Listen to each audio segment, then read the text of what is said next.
Episode 30 of Uzak Şehir delivered one of the most frustrating twists I've ever seen in this series. And while there were some beautiful moments, especially between Alya and Cihan, the final reveal has me seriously questioning where the season is headed. But before I dive into my frustrations with this episode, I want to start with what I absolutely loved. Alya and Cihan finally sharing a bed, just the two of them with no Denise in between and cuddling all night. This was a huge milestone for their relationship, especially considering everything they've been through over the past 29 episodes. I really appreciated how the scene in the hotel room captured both their nervousness and their excitement. It felt real and intimate. And I have to give major props to the performances by Sinem Ünsal and Ozan Akbaba.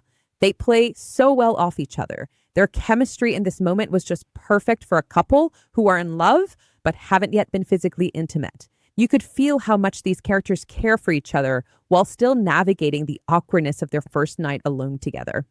Cihan's line about wanting to fall asleep holding Alya in his arms was so sweet. And when he asked if she'd be comfortable with that, it showed just how much respect he has for her boundaries. And Alya's smile in response said everything. I also loved that she took the initiative by lying down on the bed first, basically giving Cihan the green light to join her. And the way he slowly reached for her, gently twirling her hair before Alya finally settled in his arms, it was beautiful.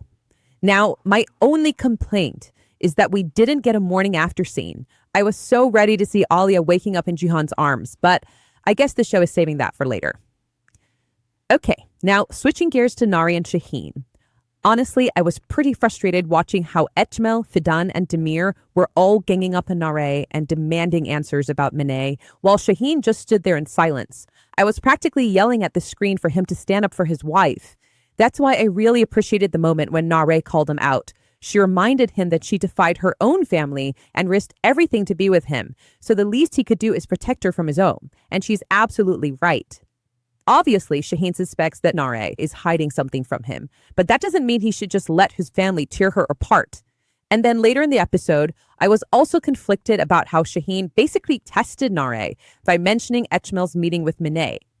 I get that he wanted to see if she would come clean, but it felt manipulative.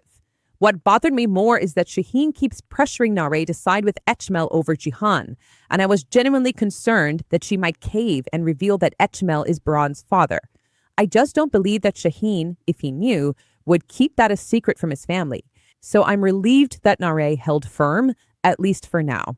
Still, it's heartbreaking to watch her stuck in this impossible position, caught between her husband and her loyalty to her family. The stakes are only getting higher, and I'm really curious to see how she'll navigate this escalating power struggle between Ecmel and Cihan. Now, let's talk about Minay, who has finally exited the series. And let me just say, I'm thrilled about this. If you've watched any of my previous reviews, then you already know how tired I was of the pregnant mistress storyline. It dragged on far too long and should have wrapped up last season. Of course, it was Sadakat who finally unalived Minay, and no surprise there. At this point, Sadakat isn't just a villain, she's practically a serial killer. Let's not forget she tried to unalive Alya last season, and now she succeeded with Minay. This woman is unhinged. What's even more frustrating is that she, once again, faces no real consequences. Of course, Cihan and Kaya will give her some stern looks of disappointment with some light scolding, but we all know this will be swept under the rug within one episode. What doesn't make sense to me is how Alya can comfortably sit at the same dinner table every day with a woman who unalived someone in cold blood right in front of her. Alya knows firsthand what Sadakat is capable of, so why isn't she concerned about her own life? It's not like Cihan can fully control Sadakat. That much is clear. Also, why are Sadakat's henchmen still dragging Alya around on Sadakat's orders? Are they supposed to answer to Cihan, the actual head of the Albara tribe?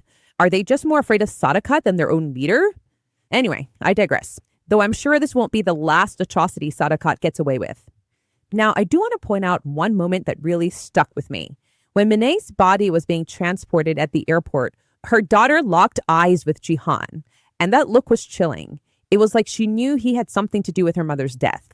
It almost felt like the show is setting her up for some future revenge storyline, which could happen if they get a time jump next season. But I guess the girl's lingering stare was just a symbolic moment of moral condemnation. All right, let's dive into the big plot twists that have my blood boiling. Baran is still alive, and I'm not happy about it at all. This twist feels like one of the cheapest, most frustrating narrative decisions the show has made so far. After 29 emotionally rich, well-paced episodes, they pulled the rug out from under us with a plot that feels more like a soap opera stunt than the kind of thoughtful drama we've come to expect from Uzak Şehir. Now, from a storytelling perspective, I get why they're doing it. Burak's return is obviously going to create major obstacles for Alya and Cihan's relationship. It introduces more drama, angst, and emotional conflict, the kind of stuff that keeps people watching. But that doesn't make it any less absurd. I cannot believe that the writers finally put an end to the pregnant mistress storyline, only to immediately replace it with something even more far-fetched. I'm assuming that Burak faked his death to protect Alya and Denise in some way, but ultimately, I really don't care what the justification is. With Burak back in the picture, I feel like I can now predict how Alya and Cihan's love story will play out moving forward.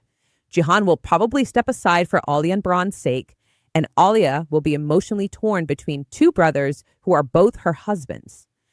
Honestly, I'm just not interested in watching that. I'd rather have seen Miriam introduced in the story than this. But here we are. And don't get me wrong, I understand the show needs angst. We can't watch Alya and Cihan be blissfully in love for an entire season. But there are better, smarter, more grounded ways to create conflict and drive a wedge between Alya and Cihan. The reason why I feel so strongly about this is because Uzak Şehir is my favorite Turkish drama of the past year. It gave us a slow burn romance with emotional nuance that was completely enthralling. I say this as someone who usually doesn't enjoy the trope of a widow falling in love with her late husband's brother. But the show made it compelling with great writing, brilliant performances, and amazing chemistry between Alya and Cihan. So to see it veer into melodramatic, over-the-top territory like this feels like a betrayal of what made the show so special in the first place. But hey, I'll definitely keep watching. I just really hope the writers will surprise me and take this storyline in a less predictable direction, because right now, I'm not convinced. Well, those are my thoughts on episode 30 of Uzak Şehir. Despite my frustrations with the Burak twist, I still think this show is one of the best Turkish dramas currently airing right now. The chemistry between Alya and Cihan continues to be the heartbeat of the series, and I'm hopeful the writers can steer things back into more grounded territory. Now, I'd love to hear from you. Are you as upset about the Burak twist as I am, or are you excited about it? Let me know in the comments below. And if you enjoyed this review, please be sure to like and subscribe so you don't miss any of my upcoming Turkish drama breakdowns. Thanks for watching, and I'll catch you next time.